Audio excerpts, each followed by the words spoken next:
जय हिंद सभी को। आप सबका ज्ञानोदय यूट्यूब चैनल में स्वागत है। तो आज हम आप लोग के समझ जो टॉपिक लेकर के आए हैं वो एक बहुत ही इम्पोर्टेंट टॉपिक है, जो एक बहुत बड़ा विषय बना हुआ है और लगभग सारे एग्जाम में कहीं ना कहीं इससे एक आध क्वेश्चन होता ही है। तो इस टॉपिक का जो नाम है वो है 1857 की क्रांति। अगर हम 1857 की क्रांति का बात करें तो ये क्रांति विवादास्पद रही, जहां बहुत सारे लोग इसको भारत का प्रथम स्वतंत्रता संग्राम बोलते हैं, एक नीति के तहत लड़ा गया युद्ध बोलते हैं, भारत को स्वतंत्र कराने के लिए लड़ा गया युद्ध बोलते हैं। वहीं बहुत सारे लोग जो है इसे मात्र एक सैनिक विद्रोह की संज्ञा देते हैं, तो कहीं किसी तरीके के षड्यंत्र की संज्ञा देते हैं। तो सबसे पहले हम इसके बारे में इसके स्वरूप को ही पढ़ना चाहेंगे कि हर चीज का स्वरूप एक अलग अलग तरीके का होता है।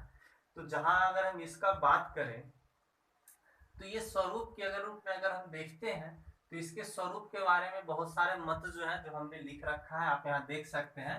तो इसमें अगर हम ले चलते हैं तो जो विवादास्पद विद्रोह मतलब कि इसके कारण जो कि लोगों ने अपना विचार दिया है वो इस तरीके से है। सबसे पहले लॉरेंस और सीले की बात आती है। इन्होंने कहा है मात्र एक सिपाही विद्रोह था, पूर्णतः सिपाही विद्रोह था, यानी यहाँ पे इन्होंने सब कुछ खारिज कर दिया। ये मानने से एकदम इनकार कर रहे हैं कि यहाँ पे कोई राष्ट्र की भावना से भी था या फिर किसी के अंदर और भी कोई विचार था। एकदम सिर्फ और सिर्फ इसको सिपाहियों का श्रेय दे दिया गया है। वहीं अगर हम ईश्वरी प्रसाद की बात करते हैं तो इन्होंने स्वतंत्रता संग्राम की नाम दिया है। इनके अनुसार ये एक स्वतंत्रता संग्राम था। जन क्रांति के नाम से संबोधन किया है यहाँ पे रामविलास शर्मा ने। हाँ, वही डिजरेली जो है इसने भी इसे राष्ट्रीय विद्रोह बताया है। अगर हम जे ऑट्रम और डब्ल्यू टेलर, जेम्स ऑट्रम और विलियम टेलर की बात करें तो इन्होंने कहा है कि अंग्रेज के विरुद्ध हिंदू मुस्लिम षड्यंत्र था इनके अनुसार। और अगर हम J L E R reach की बात करते हैं तो इनके अनुसार ईसाई धर्म के विरुद्ध एक धर्म युद्ध था, यानी इनके अनुसार ये एक धर्म युद्ध था। वही टी आर होम्स इसको संज्ञा देते हैं सभ्यता और बर्बरता का युद्ध, यानी यहाँ पे अंग्रेज को सभ्य जाति से और हम भारतीयों को यहाँ पे बर्बर जाति से संबोधित किया गया है। अगर हम वीर सावरकर और अशोक मेहता की बात करें तो ये जो बोलते हैं विद्रोह राष्ट्रीय स्वतंत्रता के लिए सुनियोजित था, यानी इनके अनुसार ये जो विद्रोह हुआ था इस विद्रोह में एक बहुत ही सोची समझी नियमानुसार ये काम किया गया था। और ऐसे हम लोग ये भी जानते हैं कि वीर सावरकर एक बहुत बड़े शख्स हैं और इन्होंने ही इसको प्रथम स्वतंत्रता संग्राम के नाम से एक पुस्तक भी लिखा है इस पे। आरसी मजूमदार की अगर हम बात करते हैं तो ये बोलते हैं 1857 का विद्रोह मात्र एक सैनिक विद्रोह था। तो देख सकते हैं वहीं डिजरेली हाँ जहां इसको सपोर्ट कर रहा है, ये लिखता है कि एक राष्ट्रीय विद्रोह है। वही यहाँ पे हमारा आरसी मजूमदार जो है एक भारतीय होते हुए भी इस विद्रोह को मात्र एक सैनिक विद्रोह है। और इसके अलावा तो जो भी भारतीय हैं वो सब तो इसे एक जन क्रांति, कहीं किसी ने जन क्रांति बोला है, कहीं किसी ने स्वतंत्रता संग्राम बोला है, कहीं राष्ट्रीय स्वतंत्रता के लिए सुनियोजित योजना का युद्ध बोला है। जो भी था अगर हम पूर्ण रूपेण अगर हम इसको लेकर के चलते हैं तो ये कभी भी झुठलाया नहीं जा सकता है कि 1857 की जो क्रांति थी वो एक स्वतंत्रता संग्राम ही था और इन्होंने ही एक वैसा नींव डाला जिसके कारण आगे चल करके हम लोगों को 1947 को स्वतंत्रता की प्राप्ति हो गई थी। अब अगर हम यहां से आगे बढ़ते हैं, हम इसके कारण पे आते हैं तो इसके कारण ऐसे पहले हम थोड़ा सा और जानकारी ले लेते हैं। इस क्रांति के समय इंग्लैंड के प्रधानमंत्री पामोस्टन थे। भारत में उस समय गवर्नर जनरल का पोस्ट चलता था जो कि कैनिंग थे, जो आगे चल करके यहाँ के प्रथम वायसराय भी बने। मुगल सम्राट बहादुर शाह जफर सेकंड थे द्वितीय, और इनका सेनापति जो था बख्त खान था। ये जो थे इसके कुछ और तथ्य थे। हाँ, इसके लिए रिस्पॉन्सिबल पंजाब अमृतसर का गवर्नर, उस साइड का गवर्नर माइकल ओडवायर था, और इसके साथ साथ वहां जिसने गोली चलाया था अंग्रेज ऑफिसर, वो था जनरल ओडायर। दोनों अलग नाम है, माइकल ओडवायर अलग है, जनरल ओडायर अलग है। अगर हम कारण की बात करते हैं तो इसके कारण बहुत सारे थे, ये नहीं कि मात्र कुछ कारणों के चलते ही ये हुआ, इसके बहुत सारे कारण थे। तो इन कारणों में हम एक एक करके चर्चा करेंगे कि क्या क्या कारण थे। सर्वप्रथम हम राजनीतिक कारण की चर्चा करते हैं। अगर हम राजनीतिक कारण की बात करें तो राजनीतिक कारण में इस समय अंग्रेज आए थे दत्तक पुत्र के बारे में, इन्होंने संविधान लाया था कि जो भी हैं वो दत्तक पुत्र अपने आप को, मतलब कि उनका दत्तक पुत्र जो है उनके बाद शासक नहीं बन सकता है। ये एक बहुत बड़ा रोष था। इसके बाद हड़प की नीति, डलहौजी की हड़प नीति। हड़प नीति के तहत आप लोग जानते हैं कि सर्वप्रथम सतारा को मिलाया गया था अंग्रेजी राज्य में। तो डलहौजी की जो हड़प की नीति थी ये भी एक बहुत बड़ा कारण इसका बना। इसके अलावे बहुत सारे, जो बहादुर शाह जफर के बारे में ऐसा कहा गया था कि अब भारत का सम्राट नहीं होगा। बहादुर शाह जफर के बारे में बोला जा रहा था कि वो अंतिम सम्राट है, उनके बाद अब कोई सम्राट बनने वाला नहीं था। तो इस तरीके से अगर हम देखते हैं तो जो शासक वर्ग थे, राजनीतिक कारण से उठाते हैं तो शासक वर्ग के लोग जो थे, जमींदार वगैरह जो भी थे, वो सब जो है अंग्रेज के विरुद्ध हो गए। उन लोगों को कहीं ना कहीं लग रहा था कि ये हमारा कहीं ना कहीं राज छीनने की व्यवस्था कर रहा है। इसके बाद अगर हम आते हैं तो आर्थिक कारण की ओर आते हैं। आर्थिक कारण की बात करें तो हम लोग को मालूम है कि जब अंग्रेज लोग अपने कॉटन मिल के लिए जब वहां पे कॉटन ले जाना चालू करते हैं, सूती ले जाना चालू करते हैं, तो ऐसा करते हैं कि यहाँ से कच्चा माल लेकर चला जाते हैं, कच्चा माल को बना करके वहां से लाते हैं, और इसके कारण बहुत सारा टैक्स पड़ जाता है। तो इस टैक्स पड़ने के कारण क्या हो जाता है कि वही चीज जो 1 रुपए का वस्तु है यहाँ आने के बाद 10 रुपया हो जाता है। अगर वो भारत में बनता तो यहाँ के लोगों को रोजगार मिलता। तो इससे क्या हुआ कि यहाँ के लोग बेरोजगार हो गए, लोगों के पास पैसे की कमी हो गई। इसके साथ साथ ही वो जो प्रोडक्ट आते थे वो काफी महंगे होते थे, जिस कारण यहाँ पे आर्थिक संकट आ गया। सारे लोग जो है खाने के लिए लाले पड़ गए। इसके बारे में ऐसा कहा जाता है कि जो कामगार जो थे उनके हड्डियों से, जो कि कला प्रारंभ क्षेत्र था जहां पे उन लोग कार्य करते थे, वो सब जो है पट चुका था। इसके बाद अगर हम आते हैं धार्मिक कारण की ओर, एक बहुत बड़ा हिस्सा रहा इसका धार्मिक कारण को लेकर के भी। धार्मिक कारण के तहत हम लोग जानते हैं कि सबसे पहले यहाँ पे एक नियम लाया गया था कि कोई भी हिंदू व्यक्ति तिलक लगा करके या फिर पगड़ी बांध करके अंग्रेजी सेना में भर्ती नहीं हो सकता। यानी सेना में भर्ती होने के लिए उसे अंग्रेजी वेशभूषा अपनाना पड़ेगा। तो ये एक बहुत बड़ा कारण था जिससे लग रहा था कि लोग जो है ये हम लोगों को अंग्रेज बनाने पे उतारू हो गया है। इसके अलावे सती प्रथा सिस्टम का उन्मूलन, विधवा विवाह पारित होना, और ये सब भी जो था यहाँ पे एक बहुत बड़ा कारण बन करके उभरा था। इसके अलावा क्या था कि भारतीय सैनिकों को बोला गया कि जब उनको नौकरी मिलेगा, जब वो जॉब में होंगे, तो उनको कहीं भी भेजा जा सकता है, यहाँ तक कि समुद्र पार लड़ने के लिए भी भेजा जाएगा।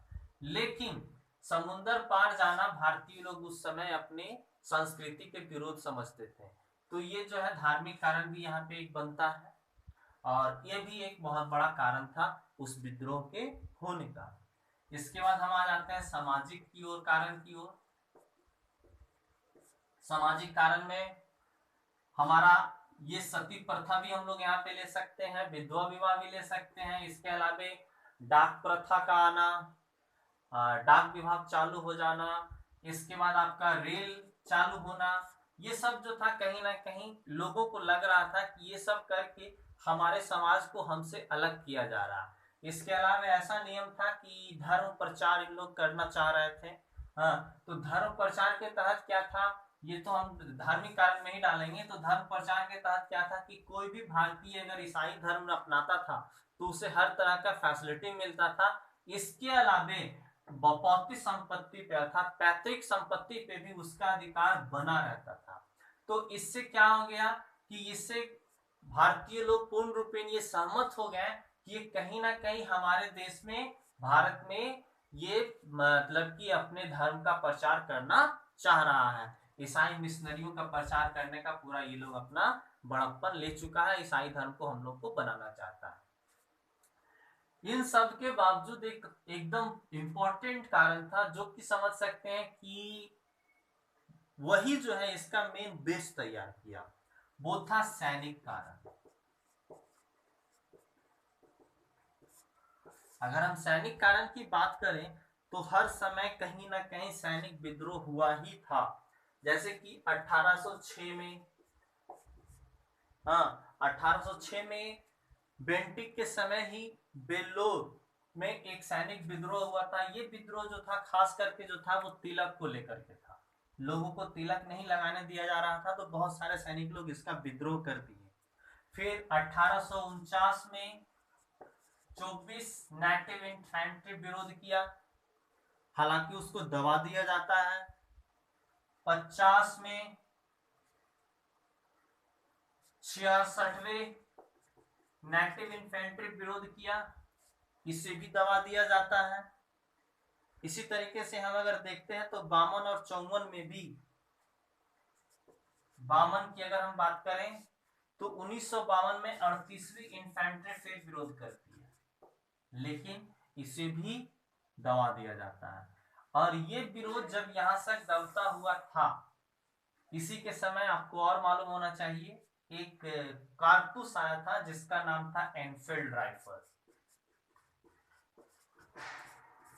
तो इस एनफील्ड राइफल जो था, ये समझ लीजिए तो ये सैनिक कारण में ये सारे तो चल ही रहे थे। हाँ, ये समझ लीजिए आग की तरफ भड़काने का काम कर रहे थे, और ये जो आया इसमें घी डाल दिया। तो आग में घी डालने के बाद तो कोई भी चीज है कि भड़क जाएगा ही बढ़िया से। इस एनफील्ड राइफल के बारे में ये विचार फैला कि इसको जो है इसके कारतूस को निकालने के लिए दांतों से इसके कारतूस को छीलना पड़ता था। और जब दांतों से इसके कारतूस को छीलना पड़ता था तो ये विचार फैल गया कि इसका जो कारतूस है ये जो है बना हुआ जो है इसका कवर जो है गाय और सुअर की चर्बी से बना हुआ है। इससे हिंदू और मुस्लिम दोनों की भावनाओं को ठेस पहुंची, और ये हमारा इसका प्रारंभ का एक बहुत बड़ा कारण बन जाता है। यहां से अगर हम चलते हैं तो अब इसके प्रारंभ की ओर चलते हैं। प्रारंभ की बात करें तो सर्वप्रथम तो इसको प्रारंभ किया गया था 29 मार्च 1857 को मंगल पांडे। 29 मार्च 1857 को मेरठ के 34वें बीएनआई के सिपाही जो थे मंगल पांडे, उन्होंने इसका सर्वप्रथम विरोध किया बैरकपुर में। ऐसे अगर हम इसको बात करें तो जनवरी में ये हो जाता है विद्रोह एक दमदम में। फरवरी में अगर हम बात करें तो दमदम के बाद का एक एरिया आता है बहरामपुर। तो बहरामपुर में भी इसके विद्रोह को देखने को मिलता है, लेकिन यह विद्रोह पूर्ण रूपेण जब होता है तो 29 मार्च को एक तूल पकड़ता है। यहाँ पे होता यह है कि 29 मार्च को बाग और दो अधिकारी थे, बाग और हिथरसे। तो हिथरसे, बाग और हिथरसे जो दो अधिकारी थे, मंगल पांडे यहाँ पे इस हद तक आ गए कि उन्होंने गोली चलाई। गोली चलाने के फलस्वरूप बाग की हत्या हो गई, और उसके बाद हिथरसे भी जो है वह भी घायल हो गया। इसके बाद इन पे मुकदमा चलता है, और मुकदमा चलने के बाद तुरंत 8 अप्रैल को ही, देखिए कितना प्रोसेस में जल्दी काम हो रहा है, 8 अप्रैल को इनको फांसी दे दी जाती है। आज हमारे देश में बड़ा बड़ा क्राइम कर ले, फिर भी फांसी देने के लिए बहुत सारे समय लग जाते हैं, लेकिन यहाँ पे देखिए कितना जल्दी काम हो रहा है। हाँ, 8 अप्रैल को 29 मार्च को हुआ, और 29 मार्च से 8 अप्रैल जाना कितने दिन का टाइम है, महज 10 दिन का समय। 10 दिन के अंदर फांसी की सजा यहाँ पे मिल जाती थी। अब अगर हम इसके विस्तार की बात करते हैं, तो ये तो था कि बंगाल प्रांत में हुआ। इसके बाद दिल्ली प्रांत में आपका मेरठ में 10 मई को वहां के सिपाहियों ने विद्रोह कर दिया 5 से 6 बजे के बीच में शाम को। और विद्रोह करने के बाद वो सीधा यहां से अगली सुबह यानी 11 मई को, ये 11 मई को चल देते हैं दिल्ली जाकर के ये पहुंचते हैं 12 मई को। और 12 मई को ये बहादुर शाह से बात करते हैं सारे सैनिक लोग कि हमें आपका नेतृत्व चाहिए। और उत्तर भारत में दिल्ली में खास करके बहादुर शाह को एक अपना मोर्चा लेते हुए, उनको अपना एक लीडर बनाते हुए ये सारे लोग इसको आगाह कर देते हैं। इसके बाद चूंकि बहादुर शाह उस समय काफी बुजुर्ग थे, तो उन्होंने अपनी ये अक्षमता जताई थी कि हम इसको नहीं कर सकते हैं, तो इनके साथ बख्त खां जो कि वहां का सैन्य नेतृत्व संभाल लिया था। विद्रोह सिर्फ यहां भी नहीं रहा, इसके बाद ये विद्रोह कानपुर पहुंचता है। कानपुर में नाना साहब और तख्ता टोपे इसको संभालते हैं। और फिर भी लेकिन कुछ दिन चलने के बाद कानपुर में विद्रोह दबा दिया जाता है। लखनऊ में बेगम हजरत महल, हाँ, झांसी में लक्ष्मीबाई, इलाहाबाद में लियाकत अली, जगदीशपुर जो कि बिहार का क्षेत्र है कुंवर सिंह, बरेली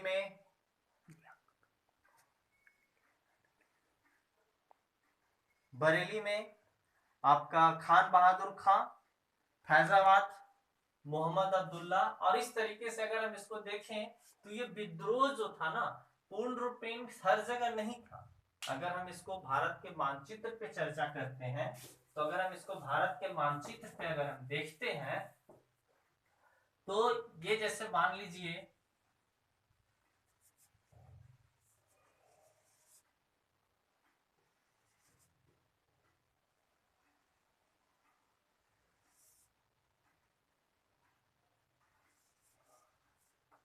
ये हमारा अगर भारत का मानचित्र है, हाँ, इस समय ये भी क्षेत्र हमारा ही था, हाँ, और ये वाला भी क्षेत्र हमारा ही था।